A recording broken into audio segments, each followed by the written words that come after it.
জন্মমৃত্যু certificate নিয়ে এই মুহূর্তে সবথেকে বড় তথ্য কিন্তু উঠে আসছে। বিভিন্ন জেলায় জেলায় তল্লাশি চলছে। যারা যারা বিশেষ করে এসআইয়ের পূর্বে যারা বার্থ সার্টিফিকেট বানিয়েছিল তার মধ্যে অধিকাংশটা কিন্তু জাল। 1997 পরবর্তী সমস্ত জন্ম মৃত্যু শংসাপত্র যাচাই রাজ্যের।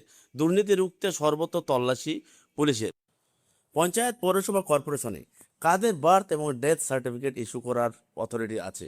পঞ্চায়েতে কার আছে, পৌরসভা কার আছে, সেগুলো তো নতুন নিয়ম পাস হয়েছে। যা সেই অর্ডারটা পেশ হলে কিন্তু আমরা বুঝতে পারবো। সকলের কিন্তু birth and death certificate issue করার অথরিটি নেই। এই বিষয় নিয়ে মুখ্যমন্ত্রী শুভেন্দু অধিকারী তিনি কি বলছেন আমরা জেনে নেব।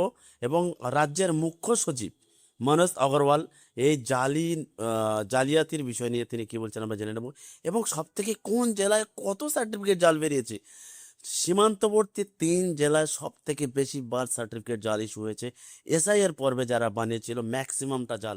চলুন আমরা শুভেন্দু অধিকারীর কথা শুনে নেব, তারপর আমরা মনোজ আগরওয়ালের কথা শুনব। বার্থ সার্টিফিকেট, ডেথ সার্টিফিকেট দেওয়ার অথরিটি ভারতবর্ষের কোনো রাজ্যে নেই।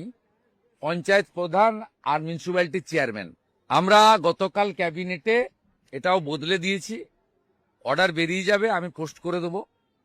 সেটা হচ্ছে গ্রাম পঞ্চায়েতের ক্ষেত্রে সচিব, পৌরসভার ক্ষেত্রে চিফ এক্সিকিউটিভ অফিসার, কর্পোরেশনের ক্ষেত্রে কমিশনাররাই বার্থ এবং ডেথ সার্টিফিকেট বা রেজিস্ট্রেশন করবেন।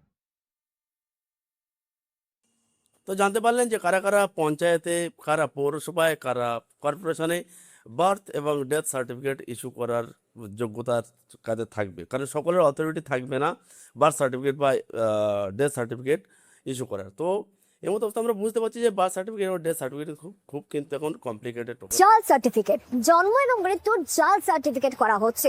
প্রতি 4 জনের মধ্যে একজনের সার্টিফিকেট জাল। ডেথ সার্টিফিকেট এবং বার্থ সার্টিফিকেট যেখান থেকে ইস্যু করা হচ্ছে সেই সমস্ত জায়গাতে পুলিশের তরফ থেকে কিন্তু অভিযান চলছে।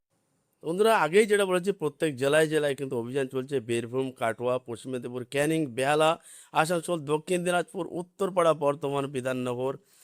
সব থেকে বেশি 3টে জেলায় কিন্তু জাল সার্টিফিকেট বেরিয়েছে। সেই 3টে জেলা কোন কোন জেলা? সীমান্তবর্তী 3টে জেলায় কিন্তু সব থেকে বেশি জাল সার্টিফিকেট বেরিয়েছে। সেই 3টে জেলা নিয়ে মুখ্য সচিব মনোজ আগরওয়াল কি বলছেন চলুন আমরা এবার শুনে নেব। সরকার দেখছে মালদা, মুর্শিদাবাদ এবং উত্তর দিনাজপুর এই 3 জেলায় সব থেকে বেশি বার্থ সার্টিফিকেট কিন্তু ইস্যু হয়েছে, অর্থাৎ রেজিস্টার্ড হয়েছে। এবং ইন্টেলিজেন্স রিপোর্ট অনুযায়ী গোটা মানে নজরে এই মুহূর্তে সীমান্তবর্তী 3 জেলা মালদা, মুর্শিদাবাদ এবং উত্তর দিনাজপুর। আজকে এই বিষয় নিয়ে একেবারে কড়া বার্তা দিয়েছেন মুখ্য সচিব। তিনি আর ঠিক কি বলেছেন সেই বক্তব্যগুলো শোনাই। ডিলেড সার্টিফিকেট যেটা ইস্যু হলো যার মধ্যে 46,998, 46,998, ওর মধ্যে 11,390 যেটা আছে ওটা জেনুইন ছিল না, প্রায় 25% ফলস ছিল। আর যে আপনার ডিজিটাইজেশন হয়েছিল ওটা যেটা আছে আপনার 11,24,000 মধ্যে 1,80,000 ফলস ছিল। এখানে প্রায় যেটা আছে আপনার 15-16% ফলস ছিল। এসব লোক যেটা আছে ভোটার রোলে ঢুকে গেছে, অন্য সুবিধা পাচ্ছে, সব পাচ্ছে, যেটা আছে যেটা ফলস আছে, যে প্রমাণ হয়ে গেছে। ন্যাশনাল সিকিউরিটির জন্য কোনো কম্প্রোমাইজ নেই। এটা যে আছে নেশন